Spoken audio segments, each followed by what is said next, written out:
வளைகுடா பகுதிகளில் செல்லும் எண்ணெய் கப்பலையும் ஈரான் குறிவைத்துக் கொண்டிருக்கின்றது. இதற்கிடையே வளைகுடா கடலில் பகுதியில் அமெரிக்காவின் மிகப்பெரிய விமானம் தாங்கி போர்க்கப்பல் ஆபிரகாம் லிங்கன் நிறுத்தப்பட்டுள்ளது.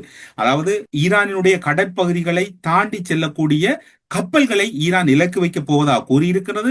அதனை எதிர்கொள்ளுகின்ற வகையில் ஆபிரகாம் லிங்கன் அமெரிக்காவினுடைய மிக பிரதானமான போர்க்கப்பலும் நிலைநிறுத்தப்பட்டிருக்கிறது.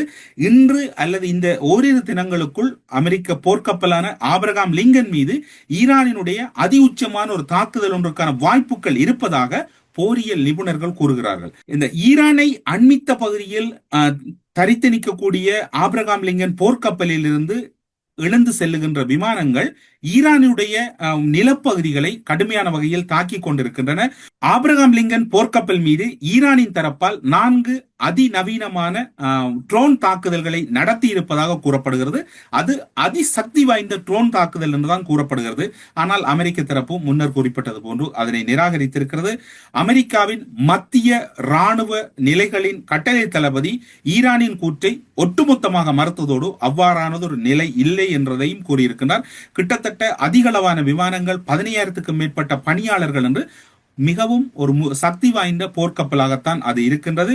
ஒருவேளை ஈரான் சொல்வது உண்மை என்றால் அமெரிக்காவுக்கு இந்த ஈரானுடைய கூற்று உண்மை அல்லது அதற்கு அண்மையில் சென்றதை அமெரிக்கா தடுத்து விட்டது என்று கூறினால் கூட, அவ்வாறு அண்மையில் சென்றிருந்தால் கூட அது அமெரிக்காவை பொறுத்தவரையில் அது ஒரு பெரும் பின்னடைவாகவே பார்க்கப்படுகிறது. போரியல் ரீதியாக இவ்வாறான சூழ்நிலை தான் அதில் நீடித்துக் கொண்டிருக்கின்றது. வளைகுடாவை பொறுத்தவரையில் அமெரிக்காவினுடைய இராணுவ தளங்களை குறிவைத்து தாக்குதல்கள் தொடர்கிறது. அது தொடரும் என்று ஈரானினுடைய வெளியுறவுத்துறை அமைச்சராக இருக்கலாம், புதிதாக பொறுப்படுத்திருக்கக்கூடிய உயர் தலைவராக இருக்கலாம், அனைவருமே உறுதிப்படுத்தியிருக்கிறார்கள்.